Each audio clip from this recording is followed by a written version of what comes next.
É o seguinte, Elaine, como você sabe, a gente se envolve com o pessoal em situação de rua, né? Desde 2008 e em 2015 a gente começou a acolher imigrantes, né?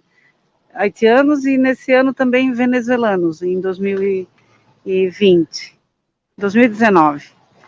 E a gente tem um trabalho de reciclagem, não é um trabalho grande, mas é um trabalho que ajuda de alguma forma, e a gente fazia com Kombi, né? E aí a gente viu no OLX uma pessoa lá do Rio Grande do Sul, do Guaíba, que estava oferecendo um ônibus em troca de uma Kombi. E a gente achou interessante, né, a troca. E aí foi fazer a troca, né? E aí então começamos a fazer o trabalho com o ônibus, de selecionar e estocar o material no ônibus, né?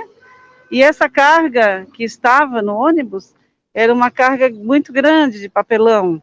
Ele estava bem lotado de papelão e a carga já estava para ser entregue, a gente ia entregar a segunda-feira de manhã, né? E o ônibus ficou estacionado aqui nessa rua Vereador Frederico Veras, em frente ao CAPS, por ironia do destino, porque muitas vezes eu trouxe alguns meninos adictos, né, que estavam querendo sair da situação de droga para fazer o tratamento no CAPS, e o ônibus foi tomado de fogo bem aqui na frente do CAPS. O ônibus ele estava com a chave geral desligada, então não houve curto-circuito, né? Agora imagina, um ônibus cheio de papelão, imagina o fogo que foi, né?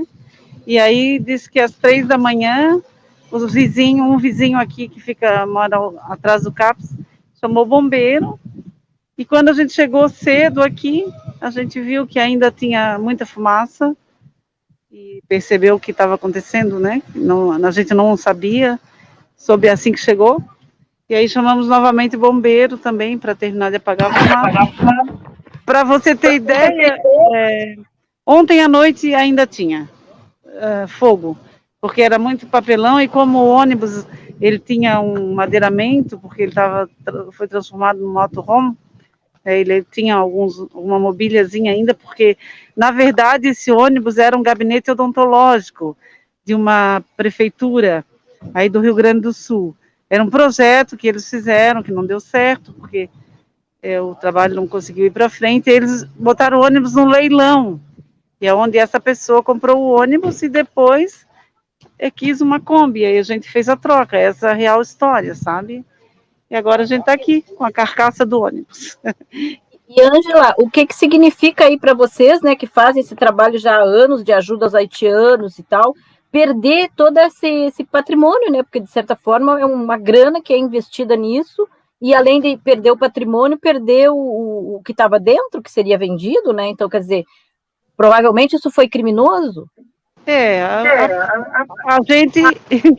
A gente tem essa hipótese, né? A gente não pode afirmar nada. Não, infelizmente, não temos câmeras, né, para ver o que aconteceu, não tem as imagens, né? A polícia falou que teria que ter as imagens para averiguar, mas a gente não tem, né? E além do investimento que foi feito, né? A ida lá, sempre teve gasto para ir, chegou lá, teve que fazer alguns reparos no ônibus para ele chegar até aqui. Chegando aqui também precisou fazer alguns reparos. Ele hoje é um ônibus avaliado entre 28 e 30 mil reais. Então, a gente tinha esse espaço para investir no trabalho reciclável, né? E você sabe...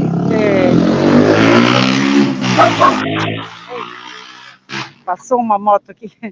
Você sabe, com a pandemia, muitas pessoas, inclusive, começaram a fazer mais forte esse trabalho de reciclagem, porque não tem trabalho, né? Antes da pandemia já não tinha trabalho, né?